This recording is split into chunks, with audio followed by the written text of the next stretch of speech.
Welcome to the desert of the real.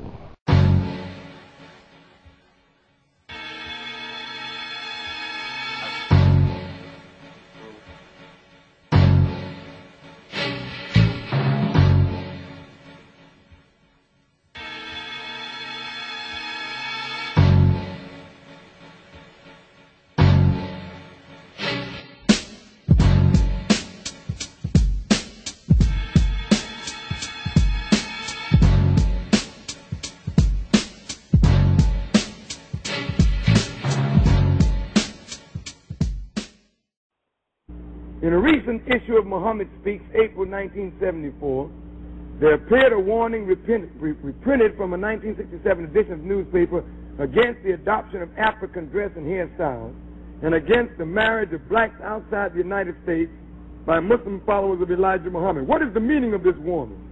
And why was it necessary if black folk in America trace their roots back to Asia and are now attempting to identify with their brothers on the continent?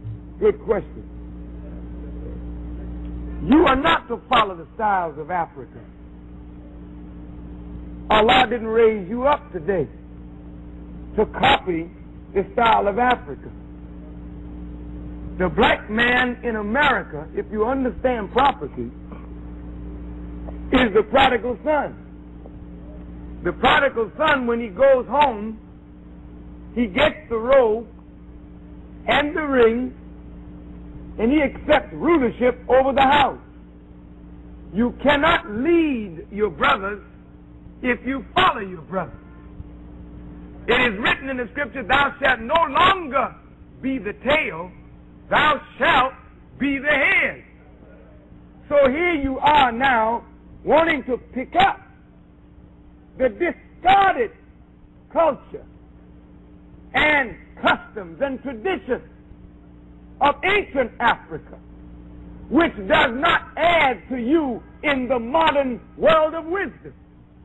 It takes away from you because the African does not respect you, because you're 400 years removed from Africa.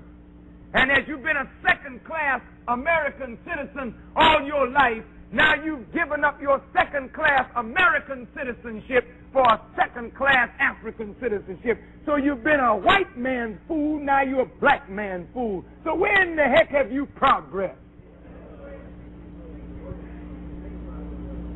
The Honorable Elijah Muhammad wants no people on the earth to make mockery of you. And when they meet a Muslim, they don't mock us.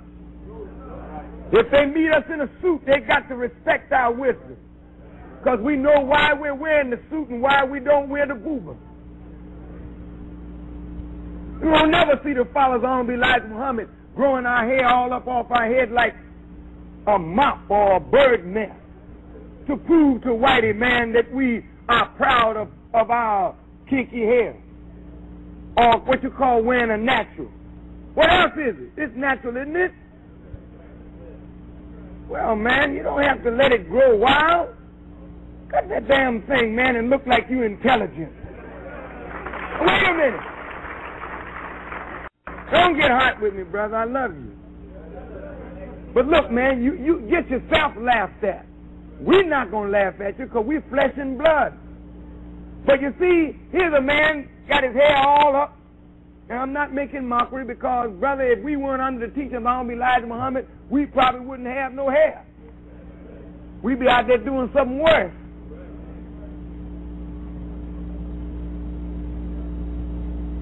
But it's a dust catcher and a disease catcher. You're not doing yourself any good. Well, you say we're braiding it now. My God, I'm telling you. But you just going from the sublime to the ridiculous. I don't know what was sublime, but all of it looked ridiculous. Why should the black man in America concern himself, since we've been away from the African continent for 400 years, 300 or 400 years? Why should we concern ourselves? What impact does what happened to them have upon us? Number one, first you have to realize that up until 1959, Africa was dominated by the colonial powers, and by the colonial powers of Europe having complete control over Africa, they projected the image of Africa negatively. They projected Africa always in a negative light. Jungles, savages, cannibals, nothing civilized. And naturally, it was so negative until it was negative to you and me. And you and I began to hate it. We didn't want anybody to tell us anything about Africa, and much less call us an African. And in hating Africa and hating the African, we ended up even hating ourselves without even realizing it. Because you can't hate the roots of a tree and not hate the tree. You can't hate your origin and not end up hating yourself.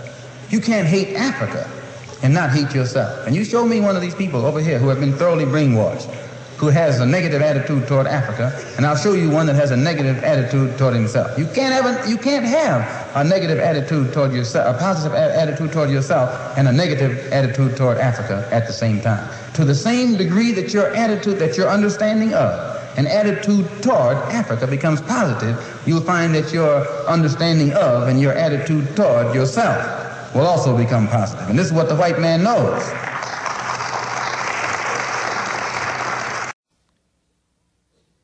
So Shabazz was not permitted to stay in that area, so he took his family into the jungle of East Asia, which we now call Africa, to make a people close to nature. And the Honorable Elijah Muhammad said, this is the origin of kinky hair, because we didn't have kinky hair prior to that.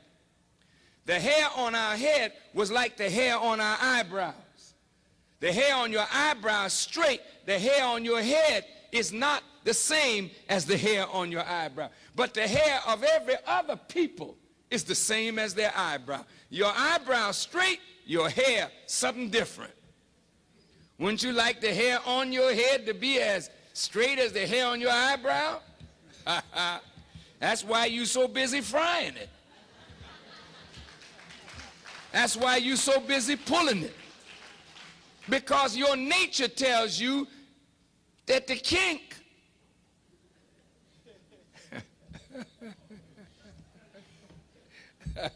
I mean, you know, with I'm black and I'm proud, we got to learn to be proud of kinks. Because most of your family of other black people on the earth, jet black.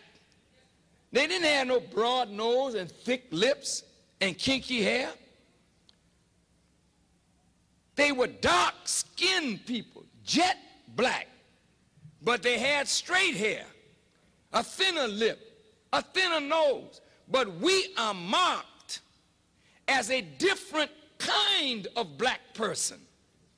And we were rejected and despised, not only from the circle of the gods, but we were despised and rejected by all the other dark people of the earth. This is why today black people with kinky hair and broad nose and thick lips are rejected in every society.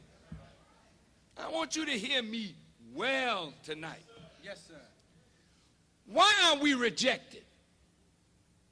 Because the essence of beauty is in obedience and submission to God.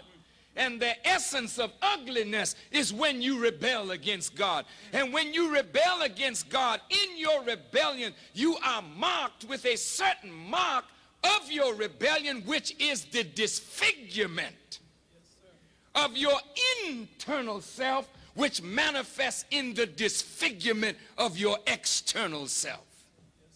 And this is why when you look at our people, wherever we are found on the earth, you find us either disfiguring ourselves physically because we are disfigured on the inside because of rebellion.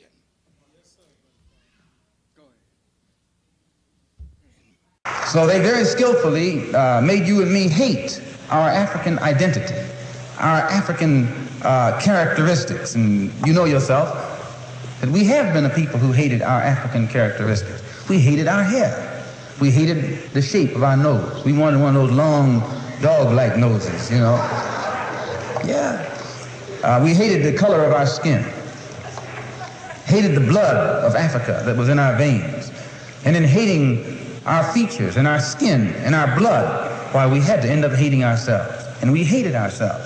Our color became to us a chain. We felt that it was holding us back. Our color became to us like a prison, which we felt was keeping us confined, not letting us go this way or that way. And we felt that all of these restrictions were based solely upon our color, and the psychological reaction to that would have to be that as long as we felt imprisoned or chained or trapped by black skin, black features, and black blood, that skin and those features and that blood that was holding us back automatically had to become hateful to us. And it became hateful to us. It made us feel inferior. It made us feel inadequate. It made us feel helpless. One of the things that made the black Muslim movement grow was its emphasis upon things African. This was the secret to the growth of the black Muslim movement. African blood, African origin, African culture, African ties. And you'd be surprised. We discovered that deep within the subconscious of the black man in this country, he's still more African than he is American. He thinks that he's more American than African because the man is jiving him, and the man is brainwashing him every day, telling him, you're an American, you're an American. Man, how could you think you're an American and you haven't ever had any kind of American treat over here? You have never. 10 men can be sitting at a table, eating, dining, and I can come and sit down where they're dining. They're dining. I got a plate in front of me, but nothing is on it. Because all of us are sitting at the same table, are all of us diners?